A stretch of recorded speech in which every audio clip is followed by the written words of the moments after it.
하나님 말씀 에베소서 6장 보겠습니다. 에베소서 6장 18절에서 24절까지입니다.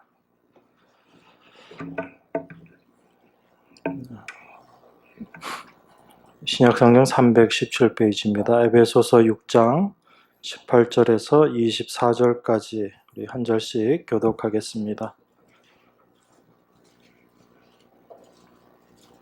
모든 기도와 간구로 하되 무시로 성령 안에서 기도하고 이를 위하여 깨어 구하기를 항상 힘쓰며 여러 성도를 위하여 구하고 또 나를 위하여 구할 것은 내게 말씀을 주사 나로 입을 벌려 복음의 비밀을 담대히 알리게 하옵소서 할 것이니 이 일을 위하여 내가 쇠사슬에 매인 사신이 된 것은 나로 이 일에 당연히 할 말을 담대히 하게 하려 하심이니라.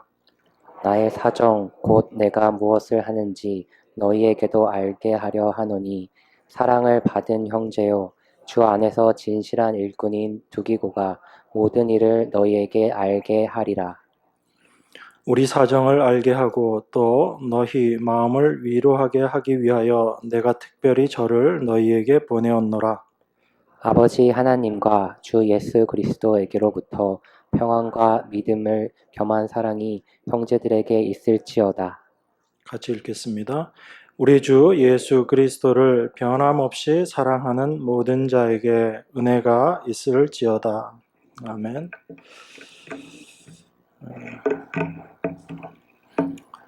우리가 에베소서는 교회에 대해서 말씀하고 있다라는 것을 잘 알고 있습니다. 그런데 어떤 교회를 말하고 있는가라는 부분에 대해서는 우리가 많이 놓치고 있습니다. 하나님께서 우리를 부르신 목적이 무엇인가? 그것은 바로 하나님의 교회를 완성하시기 위함입니다. 여러분들을 구원하신 목적이 뭘까요? 제가 좀 전에 말씀드렸는데 교회를 완성시키시기 위한 거예요. 우리가 거기서 많이 오해를 하죠. 하나님이 우리를 구원하신 것, 우린 늘 그것을 생각하면서 거기 중심에 무엇을 두냐면 나라는 그런 존재를 내 중심에 둡니다. 그래서 나를 구원하셔서 나를 신앙 좋은 하나님의 자녀로 만드시는 것, 우리가 그러한 사람이 되는 것, 여기에 우리들은 하나님의 뜻이 있다 이렇게 생각하기 쉽습니다. 그렇지만 하나님의 참된 뜻은 하나님의 교회를 완성하시는 것, 그리스도의 몸된 신부를 완성하시는 것에 하나님의 뜻이 있습니다. 그 교회를 완성시키시고 이루시기 위해서 여러분들을 구원하신 거죠. 여러분 생각이 여기까지 가셔야지 됩니다. 에베소서를 공부하셨으면 여러분의 생각이 거기까지 미치셔야지 되는 거예요. 그게 되지 않고 하나님께서 나를 구원하셔서 이 내가 영적으로 잘 성숙해서 성숙한 그리스도인이 되는 것, 이것을 여러분들의 목표로 삼아버리시면 사도가 이야기하는, 그리고 성경이 이야기하는 우리를 부르신 목적과는 전혀 상관없는 삶을 살 수 있습니다. 여러분 각자에게는 분명히 내가 영적으로 더욱더 성숙한 사람이 되고 하나님의 일꾼으로 더 많은 일을 할 수 있는 사람으로 세워지기를 원하는 그 마음들이 분명히 있을 거예요. 그것 자체가 잘못된 것인가? 그렇지는 않다라고 생각이 되어집니다. 하지만 그 모든 일의 목적이 무엇인가를 우리가 생각해야지 됩니다. 그래서 내가 좀 더 성숙한 그리스도인이 되고 내가 더 능력 있는 그리스도인이 되는 것, 이것 자체가 목적이 되어버리면 우리는 늘 나를 다른 사람과 비교하게 됩니다. 내가 더 영적인 사람이 되었는가 아닌가 내 스스로의 판단으로 참 쉽지 않거든요. 그러면 우리는 늘 옆에 있는 사람들과 비교를 하게 돼요. 비교할 때 내가 얼마나 말씀을 많이 보는가, 내가 얼마나 기도를 열심히 하는가, 내가 얼마나 주의 말씀을 전하는 전도의 삶을 살고 있는가, 이런 여러 가지 것들, 우리 눈에 보이는 것들을 중심으로 우리 스스로가 생각합니다. 내가 얼마나 하나님을 사랑하는가, 여기에는 사실 별로 생각이 안 미치죠. 왜냐하면 내가 얼마나 사랑하는지 이걸 측량 자체가 안 되기 때문에 그렇습니다. 잘 안 보이지요. 남녀 간에 사랑할 때도 날 얼만큼 사랑해 이렇게 물어보면 참 남자 입장에서 대답하기가 곤란해집니다. 여러분들 그런 거 많이 경험하셨잖아요. 그러니까 기껏 하는 대답이 하늘만큼 땅만큼 뭐 이런 정도밖에 얘기 못 하는 거예요. 왜냐하면 얼마나 사랑하는지를 눈으로 보여줄 수가 없는 겁니다. 그래서 이제 해줄 수 있는 게 뭐 어떤 다른 행동들을 통해서 내가 사랑하고 있다라는 것을 보여주는 것이지요. 그래서 우리 사람들은 늘 눈에 보이는 것에 모든 것들을 이해하는 기준으로 이렇게 생각하는 겁니다. 그게 사실은 사탄의 속임수라는 걸 우리가 좀 잘 알아야지 돼요. 하나님께서 우리를 구원하신 목적은 여러분을 성숙한 그리스도인으로 만드는데 사실 목적이 없습니다. 표정들이 좀 그러시네요. 네, 하나님이 여러분들을 부르시고 하나님의 참된 목적은 온전한 교회를 완성하시는 데 있어요. 그 온전한 교회를 완성하시고 그 교회가 성숙해지고 성장되어지고 그 교회가 튼튼해지면 그 교회에 속해 있는 지체들이 어떻게 되는 거예요? 성장되어지고 성숙되어지고 건강해지는 겁니다. 이게 하나님께서 일하시는 방법이에요. 근데 우리는 항상 내가 중심이 되기 때문에 나를 기준으로 먼저 생각합니다. 내가 더 나은 사람이 되고 내가 더 성숙한 그리스도인이 되는 것, 여기에 우리는 늘 초점이 맞춰질 수밖에 없어요. 그래서 모든 것들을 상대방 주변에 있는 사람들과 비교하면서 내가 얼마나 뛰어났는가, 내가 얼마나 성숙되었는가를 스스로 비교하고 판단하려고 합니다. 그게 사도가 이야기하는 혈과 육의 싸움이라는 거예요. 내 힘으로 내 능력으로 할 수 있는 것, 이게 바로 혈과 육이거든요. 그런데 우리의 싸움은 혈과 육에 속한 것이 아니고 영적인 싸움이다라고 이야기합니다. 그러면 이 영적인 싸움을 누가 할 수 있는가를 우리가 먼저 생각해야지 되는 겁니다. 우리가 영적인 싸움을 싸워서 이길 수 있다면 예수님께서 이 땅에 오실 필요가 없었던 거지요. 여러분들 우리 그걸 생각해야지 됩니다. 그래서 하나님께서 우리를 부르신 그 목적은 교회를 온전케 하시기 위함인데 그 온전케 하시는 그 모습, 그 일들을 통해서 그 몸된 교회의 지체들이 함께 자라져 가는 것, 성숙되어지는 것, 이것이 하나님께서 일하시는 모습이거든요. 우리의 힘으로 뭔가를 만들어내는 게 아니다라는 겁니다. 이걸 우리가 잘 아셔야지 돼요. 그래서 우리가 에베소서 내용들을 쭉 공부를 하고 마지막에 정리를 할 때 성령 충만을 받으라라고 이야기하지요. 성령 충만을 받는 게 어떤 거지요? 내 안에 그리스도의 영이 충만해지고 말씀으로 충만해지는 겁니다. 이 그리스도의 영이 충만해지기 전에, 말씀이 내 안에 충만하기 전에 우리는 무엇으로 충만했던 자들이에요? 내 자신으로 충만했던 자들입니다. 내 욕심으로 충만했던 자들이고요. 조금 기분 나쁘시게 들리게 모르지만 세상 것들에 충만하게 그것을 원하는 그 욕심에 충만했던 자들이 우리들 모습이거든요. 그런데 그렇게 나만을 위해서 살아가고 있는 우리들 가운데 하나님의 영이, 하나님의 말씀이 우리 안에 들어오시게 된 겁니다. 그때부터 내 안에서의 싸움이 시작이 되는 거예요. 나는 여전히 나를 드러내기 위해서 나의 존재를 세우기 위해서 열심히 싸워내는 것이고 내 안에 계신 하나님의 영은 그런 나를 내쫓기 위해서 무너뜨리기 위해서 열심히 일하시는 거죠. 이 내적인 싸움들을 통해서 우리 자신이 점점 무너지고 깨어지고 부인되어질 때 우리 안에 하나님의 영, 성령이 충만해지는 거죠. 그게 말씀이 충만해지는 겁니다. 그래서 이렇게 성령 충만을 받은 자들의 삶 가운데 어떤 모습들이 나타나게 되는가? 성령 충만의 결과가 제가 뭐라고 말씀드렸죠? 복습하는 의미에서. 하나도 기억이 안 나세요? 성령 충만해지면 서로 복종하는 자가 된다라고 그랬습니다. 그전에는 내가 주인이 되어서 내가 어떻게 남들한테 고개 숙여라는 것이 나의 모습이었는데 죽기까지 하나님 말씀으로 순종하신 그 그리스도 영이 내 안에 들어옴으로 말미암아 나의 뜻이 사라지게 되고 형제 자매 서로 지체들 간에 서로 복종하는 모습이 되어지는 거예요.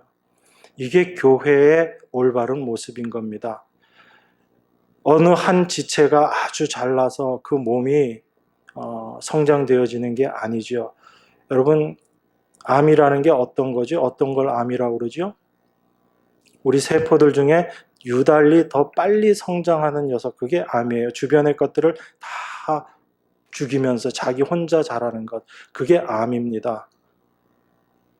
그런데 우리는 내가 몸에서 지체인 내가 나 혼자 성장하는 것, 남들과 비교해서 내가 더 나아지는 것, 이걸 좋은 거라고 생각하잖아요.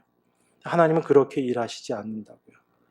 그래서 성령 충만해지면, 하나님의 말씀이 충만해지면 우리 안에 지체들 간에 서로 복종하는 모습이 되어지는 거예요. 그래서 그 성령 충만의 모습으로 우리가 아내와 남편의 관계, 부모와 자녀의 관계, 그리고 사회에서 경험하게 되는 종과 상정과의 관계들을 통해서 어떻게 그리스도의 몸된 교회로서 역사하게 되는가, 일하게 되는가, 이걸 이야기하고 있는 겁니다. 이런 모든 일들이 몸된 교회가 이 세상 가운데서 이루어내어야지 될 일들인데 그것을 성경에서는 영적 싸움이다라고 이야기를 합니다. 그래서 우리들의 싸움은 혈과 육에 대한 것이 아니고 이 세상 공중 권세 잡은 자, 바로 영적 싸움을 하는 것이 교회의 일이다라는 것을 이야기하는 거예요. 그런데 그 영적 싸움을 하기 위해서 우리에게 필요한 것이 뭐라고 얘기했습니까? 전신갑주를 취하는 것이다 라고 말씀드렸죠. 진리로 허리띠를 띠고 부터 시작을 해서 마지막에 하나님의 말씀의 검까지를 갖게 되는 그 하나님의 전신갑주를 이야기했습니다. 이 전신갑주를 취함으로 말미암아 우리가 영적 싸움을 하게 되는 것이다 라고 그렇게 이야기해요. 영적 싸움을 하기 위해서 우리에게 전신갑주가 필요한 것이다 라고 이야기합니다. 그러면 이 전신갑주가 어떤 거예요? 여러분들이 만들어내야지 되는, 여러분 스스로 훈련하고 연습하고 열심히 순종해서 만들어내야지 되는 게 전신갑주인가요? 아니면 하나님의 전신갑주인가요? 하나님의 전신갑주예요. 그러면 하나님의 전신갑주를 입어라, 취해라 라는 것은 여러분 스스로 어떤 이런 것들을 만들어내라는 것이 아니고 하나님께서 이미 완성해 놓으신 전신갑주를 여러분들이 믿음으로 받아들이라는 이야기거든요. 하나님께서 이미 전신갑주를 우리에게 주셨다라는 것을 깨달으라는 이야기예요. 이 믿으라고 얘기하니까 또 믿어야지 이렇게 고민하시는데 그렇게 고민하실 필요도 없는 거예요. 하나님은 이미 여러분들에게 전신갑주를 주셨어요. 여러분들이 그걸 믿든지 믿지 않던지 간에 하나님께서는 이미 그것을 우리에게 전신갑주를 주셨습니다. 이것을 예수 그리스도께서 십자가에서 완성하신 것이라고 이야기를 하는 거예요. 우리는 그래서 우리 스스로를 생각할 때 우리는 그리스도 안에서 어떤 존재가 되어야지 하는가, 우리가 어떤 존재가 되기 위해서 열심히 수고하고 애써야 되는가가 목적이 아니고 우리가 그리스도 안에서 어떤 존재인가라는 것을 아는 것이 더 중요합니다. 그래서 우리가 전신갑주를 입는다, 취한다라는 것이 우리가 이것을 다 만들어내야지 된다라는 것이 아니고 하나님이 이미 이 싸움에서 승리하시고 우리에게 전신갑주를 주셨다. 그래서 우리는 이미 전신갑주를 입은 자들이다라는 것을 아는 것이 더 중요합니다. 이걸 알지 못하면 여러분들은 그냥 평생의 삶을 통해서 전신갑주를 취하려고 여러분들이 수고하고 애쓰다가 나는 여전히 영적인 싸움에서 패배하고 실패하는 그 모습만 여러분 스스로가 경험하게 되는 거예요. 여러분 그 시편 23편 내용 잘 아시죠? 한번 보겠습니다. 여러분 시편 23편. 시편 23편이 어떻게 시작하죠? 네, 다 아시니까 한번 우리 암송해 보겠습니다. 1절만, 다는 말고 1절만 암송해 보겠습니다. 시작. 네, 여기까지만 보셔도 돼요. 여러분 삶 가운데 부족함이 있어요, 없어요? 솔직히 얘기하세요. 여러분 부족함을 느끼시면서 사세요? 아니면 부족함이 없으세요? 네, 뭐 이렇게 막 두 가지가 한꺼번에 들려요. 부족해요. 아니면 부족함이 없어요. 이렇게 들리는데 이 말씀을 보면서 우리는 늘 내가 부족하다고 생각하죠. 아직까지도 내가 부족함을 느끼고 살고 있기 때문에 나에게 뭔가 더 필요한 것이다라고 생각합니다. 그런데 시편 23편은 여호와는 나의 목자시니 내가 부족함이 없으리로다 이렇게 이야기해요. 그럼 여러분이 부족함이 없는 상태가 언제가 부족함이 없는 상태예요? 만족함. 예, 여호와가 목자이시면 여러분들에겐 부족함이 없는 거예요.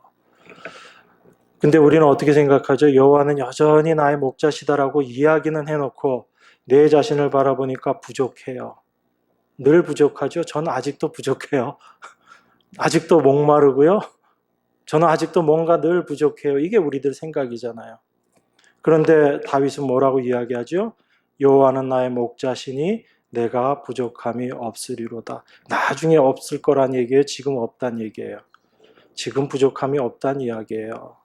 그럼 여러분들 왜 계속 여러분들은 부족할 수밖에 없죠? 여러분 생각에?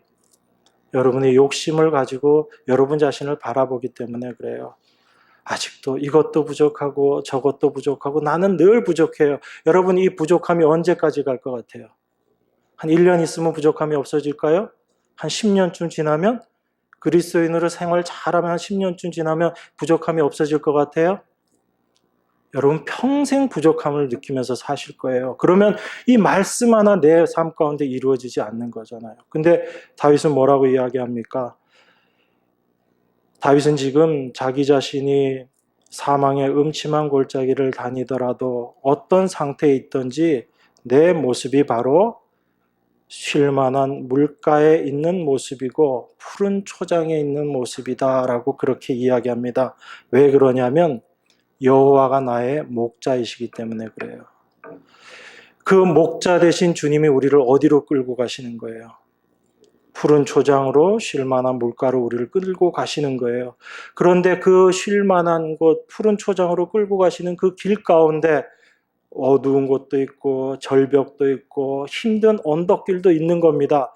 그렇지만 그 길을 지나갈 때 누가 목자가 나와 함께 있기 때문에 그 양들은 부족한가요? 부족하지 않은가요? 절대 부족할 수가 없는 거예요, 여러분. 목자가 없으면 아무리 쉴만한 물가이고 푸른 초장이라고 하더라도 그곳은 위험한 곳이고 부족한 곳입니다. 그렇지만 어떤 곳에 있더라도 목자가 양과 함께 있으면 그 양에게는 그곳이 어떤 곳이에요? 부족함이 없는 곳이거든요. 그러면 여러분 삶 가운데 여러분이 정말 하나님을, 그 예수님을 목자로 여러분들이 인정하시고 여러분들이 받아들이시고 그 삶을 살고 계시는가 하시는 거예요. 여러분 마음 가운데 내가 부족하다, 부족하지 않다를 나를 기준으로 생각하면 여러분은 평생 부족한 모습으로 살 수밖에 없어요. 그런데 내가 지금 어떤 위치에 있든지 여호와가 나의 목자시다라는 것만 여러분 안에 분명하게 받아들여진다면, 그것만이 여러분 안에 확실하게 잡혀진다면 여러분들은 어떠한 모습 속에서도 부족함이 있을 수가 없는 거지요. 그래서 여러분이 예수님을 목자로 삼으신 거예요. 예수님이 여러분들을 당신의 양으로 불러내신 거예요. 어디가 어떤 게 원래 모습이죠? 여러분들이 목자를 선택한 게 아니고 목자가 우리를 불러내셨어요. 그 불러내심으로 말미암아 우리 무엇이 된 거예요? 이미 그 목자의 양이 된 거예요. 그럼 여러분이 하나님께로부터 부르심을 받은 그 순간부터 여러분에게 부족함이 있는 거예요? 없는 거예요? 이게 잘 안 받아들여지는 거죠. 여전히 나는 부족한데, 이건 여러분들 생각이고요. 하나님이 보시기에는 여러분들은 어떤 모습인 거예요? 부족함이 없는 모습인 것입니다. 왜요? 그분이 목자이시기 때문에. 그리고 그 일을 십자가에서 벌써 다 이루어 놓으셨기 때문에 그래요. 여러분들 우리가 이것을 믿음으로 바라보게 될 때 여호와는 나의 목자시니라는 이 말씀 한마디가 자연스럽게 나에게는 아무런 부족함이 없습니다. 내가 어떤 모습, 어떤 위치, 어떤 삶을 산다 하더라도 나의 목자 되신 분이 하나님 당신이시기 때문에 나에겐 아무런 부족함이 없습니다. 라고 살아갈 수 있는 거예요. 여러분, 하나님께로부터 부르심을 받았다라는 건 이런 의미예요. 여러분들을 하나님께서 부르셔서 교회, 몸된 교회의 지체가 되게 하셨다라는 것이 바로 이 말씀이거든요. 근데 우리가 그것을 깨닫지 못합니다. 그래서 늘 우리는 전신갑주를 덜 입은 것처럼 생각해. 뭔가 허전하다고 생각하고 내가 이것도 메꿔야지 되고 내가 저것도 더 해야지 된다라고 늘 생각합니다. 그게 바로 자기 자신을 바라보고 있을 때 그 생각이 드는 거예요. 우리 구약의 말씀 한 군데 더 찾아보겠습니다. 이사야서 59장. 이사야 59장 17절 18절 한번 보겠습니다. 구약성경 1040페이지입니다. 제가 봉독하겠습니다. 이사야서 59장 17절 18절입니다. 의로 호심경을 삼으시며 구원을 그 머리에 써서 투구를 삼으시며 보수로 속옷을 삼으시며 열심을 입어 겉옷을 삼으시고 그들의 행위대로 갚으시되 그 대적에게 분노하시며 그 원수에게 보응하시며 섬들에게 보복하실 것이라. 누구에 대해서 이야기하고 있는 거죠? 메시아. 이사야가 예언하는 메시아의 모습이에요. 누구죠? 그 메시아가 예수님이세요.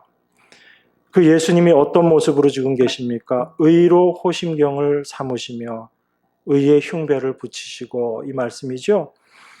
구원을 그 머리에 써서 투구를 삼으시며 보수로 속옷을 삼으시며 열심을 입어 겉옷을 삼으시고 어떤 복장을 하고 계시는 거예요?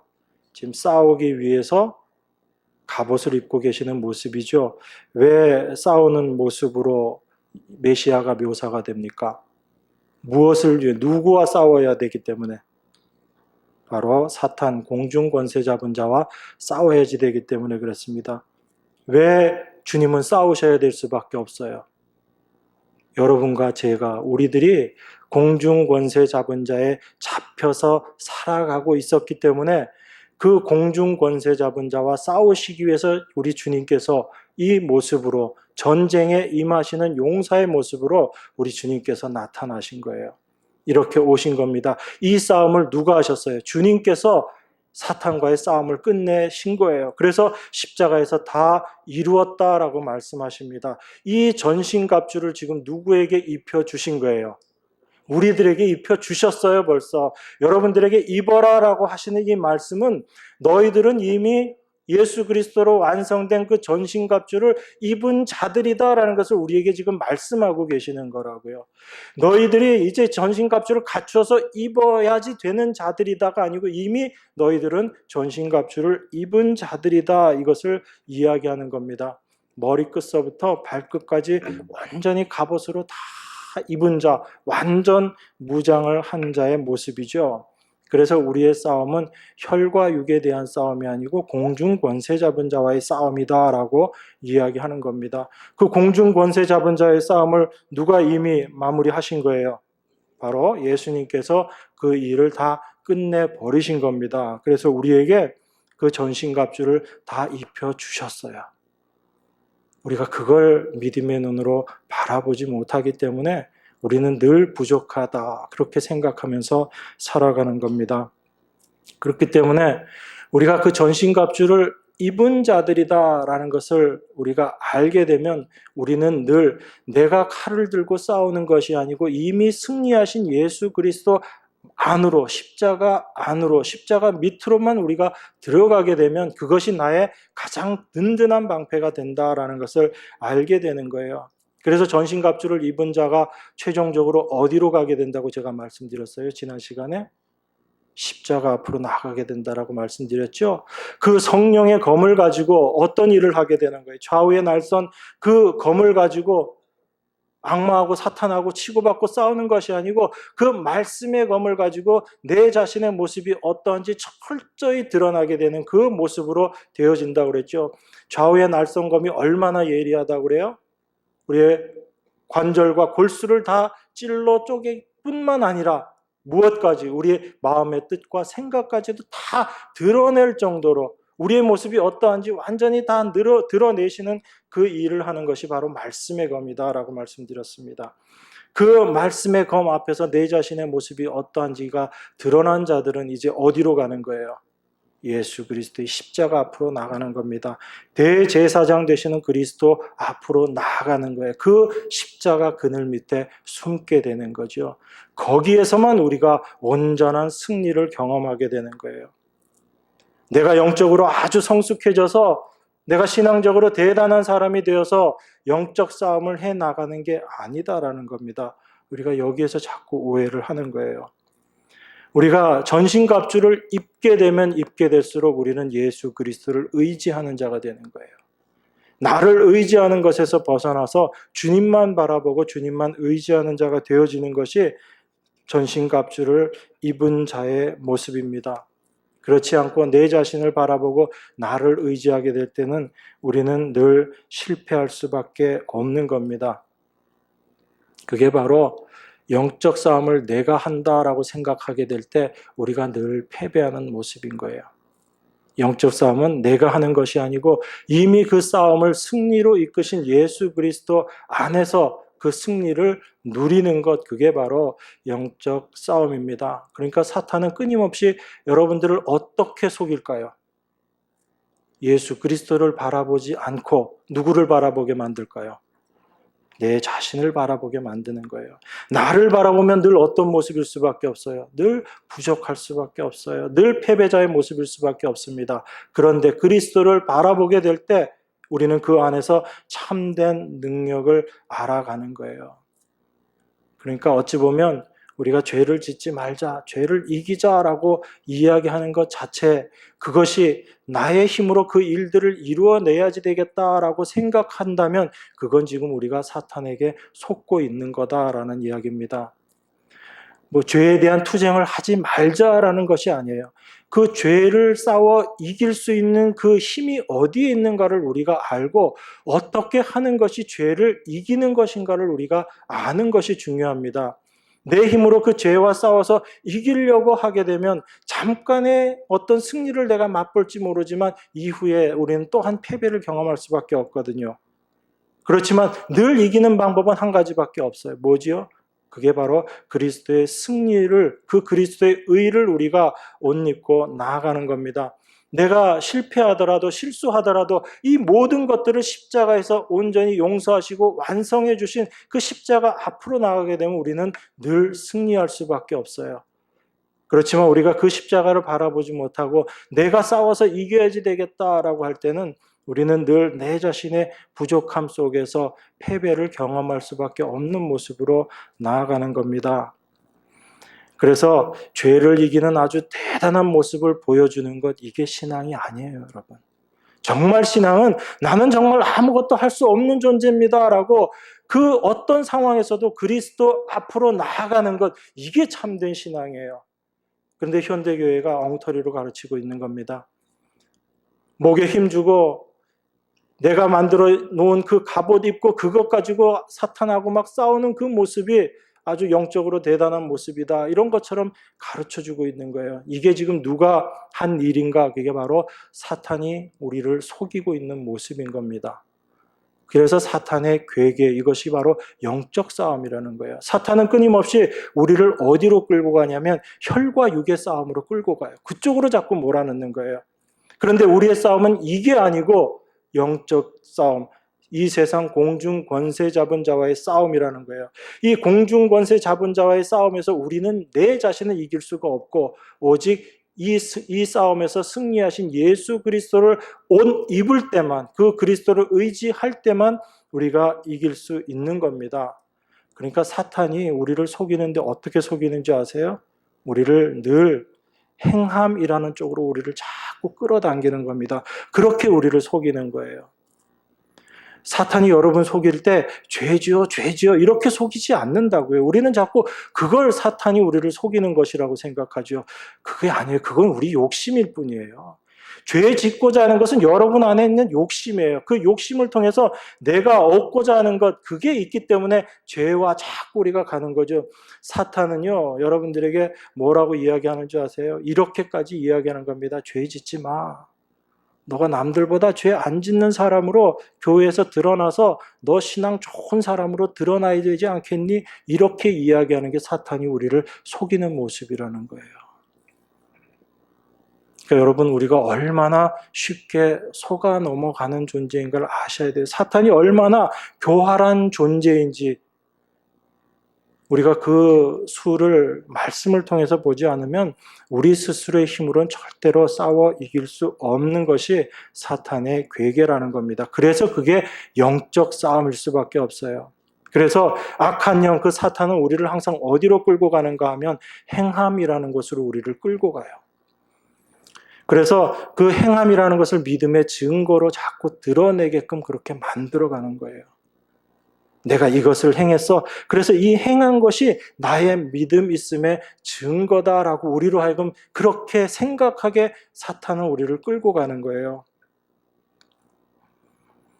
오히려 그리스도를 바라보고 그리스도의 의를 의지하지 않고 나의 행위를 의지하게끔 그렇게 끌고 가는 게 바로 사탄의 속임수다라는 겁니다. 그래서 믿음이 있으면 당연히 행함이 있어야지라는 그 야고보서의 말씀을 우리들로 하여금 오해하게 만드는 거예요. 야고보서의 대표적인 말씀, 주제 말씀이 뭐죠? 행함이 없는 믿음은 어떤 믿음이래요? 죽은 믿음이래요. 그럼 믿음이 있으면 당연히 행함이 있어야 되는 거죠. 그 행함이 무엇인지를 사탄은 우리 눈에 보이는 드러나는 어떤 행함이라는 것으로 바꾸어 버리는 거예요. 그래서 우리를 계속해서 속이는 겁니다. 그래서 우리가 뭔가를 하지 않으면 늘 마음 가운데 찜찜하고 부담이 되죠. 늘 기도하다가 기도하도 빼먹으면 어때요, 마음에? 오늘 조심해서 다녀야지 되겠다. 11조 안 하면 혹시 금전적인 손해가 나지 않을까, 그런 생각들이 들죠. 그달 까먹고 11조를 좀 늦게 했어. 그런데 어떤 경제적인 문제가 뻥 터져. 그럼 여러분 속에 무슨 생각이 먼저 들어요? 경험 안 해보셨으면 뭐 할 말 없고요. 아이고, 내가 11조 제대로 안 했더니 이런 일 생기는구나. 내가 안 낸 것 이상 하나님께서 다 빼앗아 가시는 거구나. 이렇게 생각하고 열심히 11조 해야지, 그렇게 생각합니다. 여러분 조심하셔야지 돼요. 11조를 하느냐 하지 않느냐의 문제가 아니다라는 겁니다. 우리의 믿음을, 우리가 할 수 있는 어떤 행위를 가지고 우리의 믿음을 판단하는 것 자체가 얼마나 잘못된 것인가를 제가 여러분들에게 말씀드리는 거예요. 성경은 무엇을 행하지 말라라고 이야기하는 것이 아니고 우리의 어떠한 행함도 하나님 앞에서는 의가 되지 않는다라는 것을 우리에게 이야기하고 싶은 거예요. 우리가 그걸 모르기 때문에 우리의 행함을 가지고 어떤 믿음의 증거로 삼기도 하고 그것으로 말미암아 내가 참 믿음 있는 사람인 것처럼 생각하기 때문에, 그리고 내가 어떤 것을 행해 놓고 나서 그것을 나의 의로 취해 가지기 때문에 성경은 그것을 철저하게 부인해 버리는 겁니다. 자기 의라는 것이 바로 예수 그리스도 하나님을 대적하는 마음이기 때문에 하나님께서는 그것을 끊으시는 거예요. 그래서 우리에게 행하지 말라라고 말씀하시는 것이 아니고 우리가 어떤 행위를 하더라도 그 행위를 가지고 나의 의로 삼아서는 안 된다라는 것을 성경은 이야기하고 있는 거죠.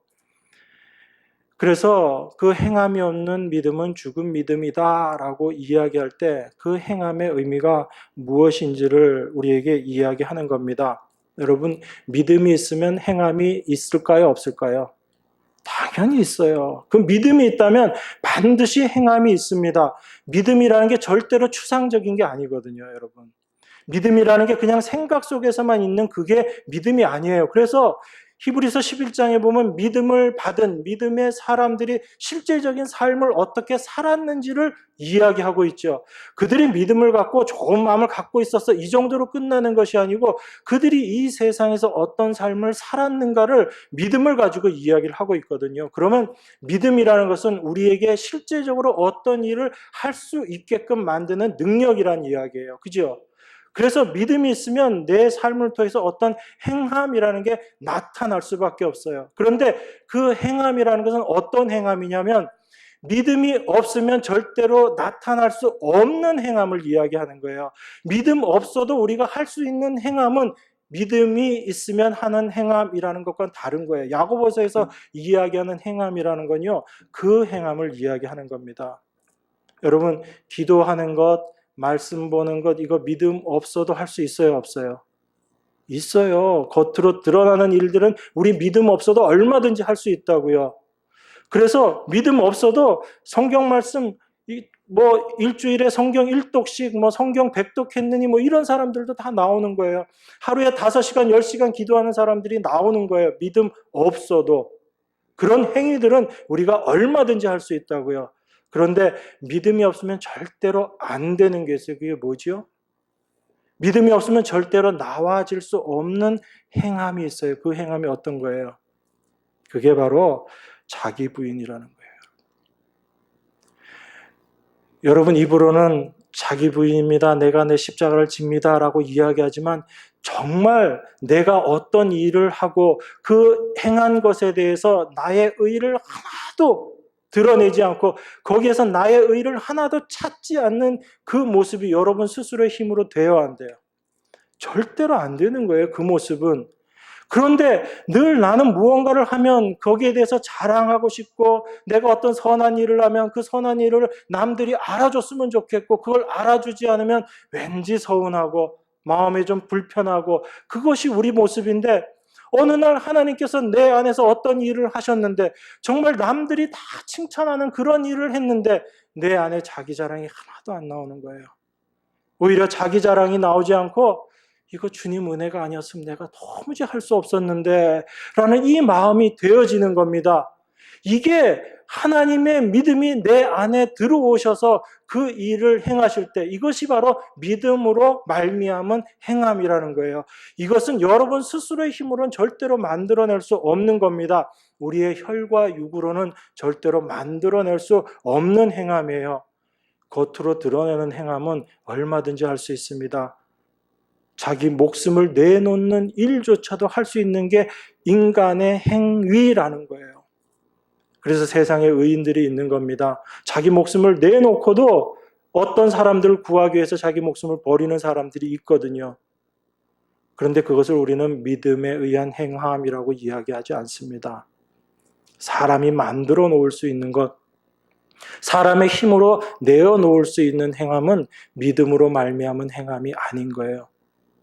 믿음으로 말미암은 행함은 철저하게 자기 자신을 부인하는 자기 부인의 행함이에요. 그래서 우리 야고보서에서 그 믿음으로 말미암은 행함을 이야기할 때 2가지 예를 들었습니다. 그 2가지 예가 누구와 누구의 예였죠?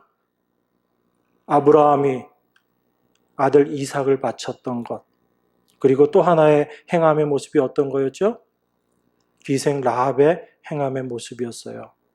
여러분, 아브라함의 행함을 단지 하나님의 말씀, 이삭을 바쳐라 라는 그 하나님의 말씀에 순종한 것. 그래서 우리가 믿음으로 말미암는 행함이 순종이다. 그래서 순종 잘해서 우리의 믿음 있음을 드러내자. 그래서 정말 싫은데 억지로 막 순종하는 것. 이게 믿음으로 말미암은 행함일까요, 여러분? 아니에요. 하나님께서 아브라함에게 이삭 바쳐라 라고 했을 때 아브라함은 고민하지 않았어요. 고민하지 않고 그 아들 손 붙잡고 모리아산으로 갔다고요. 사흘길을 걸어서. 우리는 여러 가지 얘기합니다. 아브라함이 그 사흘길 가면서 별의별 생각을 다 했을 거야. 저는 그렇게 생각하지 않아요. 하나님께서 그 믿음의 행위로 아브라함의 그 이야기를 했었다면 하나님께서 주신 믿음 가지고 아브라함은 이삭의 손 붙잡고 간 거예요. 이삭 바치기 위해서. 그게 믿음이 왔을 때 행하는 일입니다. 그 아브라함이 어떻게 해서 이삭을 바칠 수 있었는가 성경이 설명하고 있죠. 하나님은 어떤 분이시라고요? 자기가 죽었을 때 그 죽음 속에서 주신 것이 이삭임을 아브라함이 경험했기 때문에 죽은 가운데서도 살리실 줄 믿고 그것이 하나님께서 주신 믿음이거든요. 어차피 이삭 살릴 건데 죽이지 이런 마음이 아니었다는 거예요. 참 부활, 없는 곳에서 있게 하시는 참 생명 주시는 하나님을 아브라함이 경험했기 때문에 이삭 바치라고 하시는 그 말씀, 그것에 그 안에 아브라함 안에 믿음이 있었기 때문에 그 일들을 해 나가는 겁니다. 이삭을 죽인다, 이삭을 바친다라는 게 어떤 것이라고 제가 말씀드렸어요. 제가 여러 번 이거 말씀드렸습니다. 자녀는 바로 자기의 분신이거든요. 자기 자신이죠. 그래서 여러분들이 여러분의 자녀들이 아프고 힘들 때 여러분들이 더 아프잖아요. 저도 한번 경험해 봤어요. 저희 아이가 아파가지고 응급실에 들어갔는데 티는 낼 수는 없고 집사람은 저보다 더 힘들어하고 있어서 제가 막 티를 낼 수는 없었는데 이 안에서 무슨 생각이 드냐면 이 애가 닳는다, 창자가 끊어진다라는 게 어떤 말인지 그때 이해가 되더라고요. 저 자리에 그냥 내가 있었으면 편하겠는데, 아파도 내가 있었으면 편하겠는데, 그 아들 녀석이 거기 누워가지고 덩치는 산만한 녀석이 저보다 덩치는 더 크잖아요. 그 녀석이 거기 침대에 누워있는데 그 모습 보고 있는 내 마음이 너무너무 아픈 거예요. 왜 아팠죠? 아들이기 때문에. 그 아들이 바로 누구예요, 여러분? 사실은 나거든요. 내 자신이거든요. 그래서 마음이 아프고 힘든 거예요. 그런데 그 자식을 바쳐라라고 이야기했을 때 그 자식을 바친다는 건 바로 누구를 바치는 거예요? 아브라함 입장에서 자기 자신을 바치는 거예요. 철저한 자기 부인의 모습을 이야기하고 있는 거거든요. 그 아브라함이 이삭을 바쳤다라는 것은 하나님 말씀에 순종했다라는 것이 겉으로 드러나 있는 모습이지만 그 안에 있는 실제적인 내용은 무엇이냐면 아브라함 자기 자신을 바쳤다는 거예요. 아브라함은 그 전까지 어떻게 살아왔습니까? 하나님이 약속하신 후손에 대한 약속 붙잡고 자기가 그 약속 이루려고 평생을 살았었잖아요. 데리고 와서도 길러보고 자기 힘으로도 나아보고 그런데 그거 다 아니라고 이야기하시고 하나님께서 이제 아브라함의 힘이 끊어졌을 때 약속의 말씀으로 주신 게 이삭이잖아요. 그 아브라함에게 하나님이 약속하시고 그 약속을 아브라함의 힘으로 이루어내는 것이 아니고 하나님의 약속의 말씀의 성취로 이삭을 주시는 것, 그거잖아요. 아브라함의 평생의 삶이 그 이삭 하나에 달려 있었거든요. 자기의 후손을 만들어 내는 것. 그런데 그 후손을 죽이라라는 것은 자기가 지금까지 살아왔던 그 삶을 다 부인하게 되는 모습이잖아요. 그런데 아브라함은 거기에 아멘 하고 순종했던 거예요. 그건 단지 이삭을 죽여도 살릴 거야 차원의 생각이 아니고 하나님이 어떤 분이신 줄 알았고 그 안에 그 이삭을 죽이는 자기의 평생의 삶을 부정하게 되는 자기 부인의 삶의 모습이었던 거죠. 그게 순종이라는 모습으로 나타난 거예요. 그래서 기생 라합을 이야기합니다. 기생 라합의 나라 팔아먹은 사건, 이걸 세상에다 얘기하면 다 웃는 이야기죠. 간첩질한 거잖아요. 근데 라합은 어떻게 했어요? 이스라엘이 이제 온다는 이야기를 들었습니다. 이 여리고로 온다는 이야기를 들었어요. 거기에서 내가 살고 있는 이곳, 이 세상, 그곳이 바로 여리고거든요. 이 세상이 하나님의 백성, 하나님의 나라가 옴으로 말미암아 이 세상은 이제 망할 수밖에 없게 됐구나를 안 거죠. 기생 라합이. 기생 라합이 얼마나 똑똑해서 그걸 알았겠어요.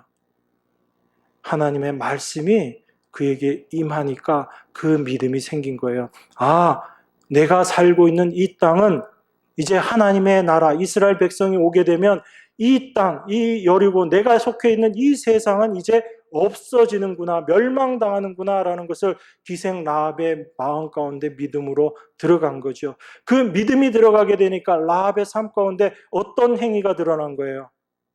간첩질하는 행위가 아니고 내가 살고 있는 이 세상은 멸망하게 되는 세상이다라는 것을 알고 이 세상을 버리는 자기 부인의 모습인 거예요. 똑같아요. 여러분들이 세상 못 버리고 있잖아요. 여러분 안에 뭐가 있기 때문에 그래요. 여러분 안에 세상이 있어요. 세상은 사실 저 밖에 있는 게 아니고 세상이 여러분 안에 있다고요.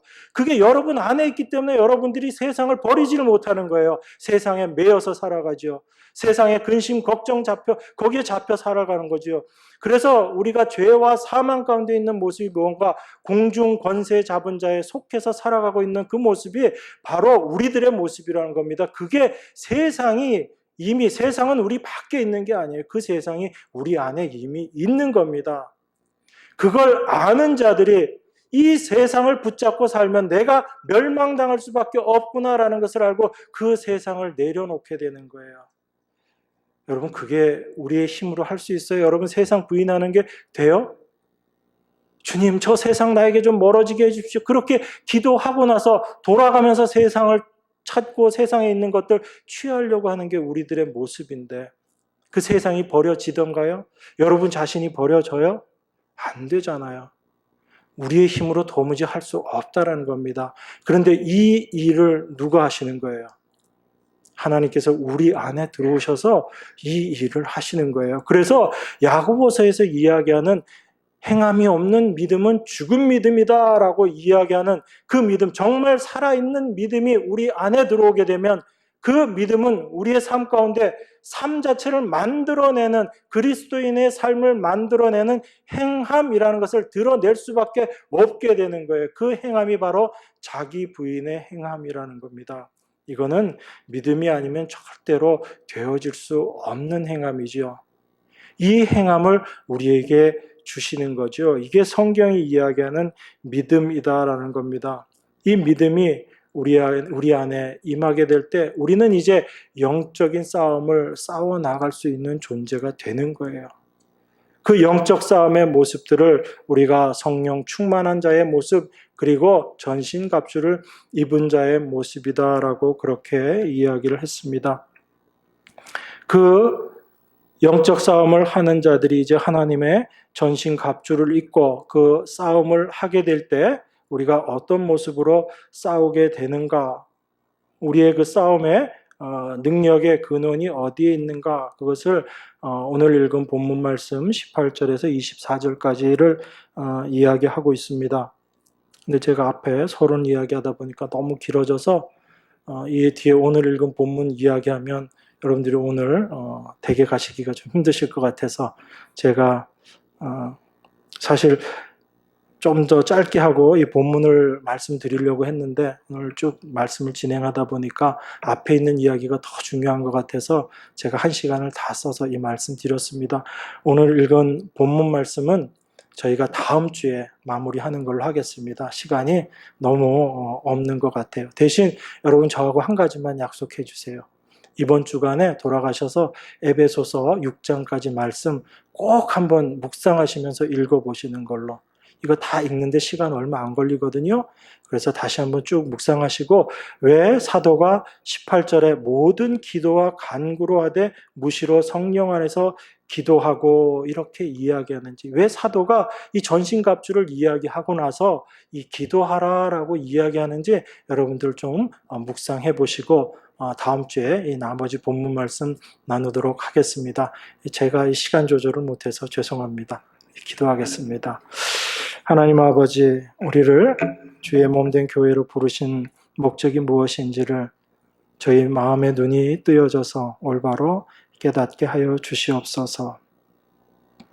우리의 생각이 아닌 그 하나님의 생각이 저희 안에 밝히 드러나기를 원합니다. 우리의 뜻이 아닌 하나님의 뜻이 우리 안에서 분명히 세워지기를 원합니다.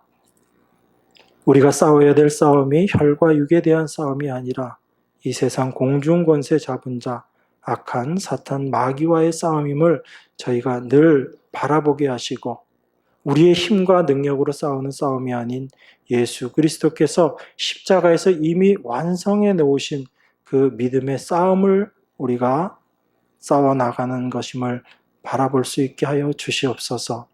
그래서 우리를 의지하지 않고 오직 주님만 의지하는 저희들의 삶의 모습이 될 수 있도록 축복하여 주시옵소서. 모든 것 이루어내시고 지금도 하나님 보좌 우편에서 간구하시며 하나님의 의의 옷을 우리들에게 덧입혀 주시며 그 안에서 거하기를 지금도 간구하고 계시는 예수 그리스도 이름으로 기도드리옵나이다. 아멘.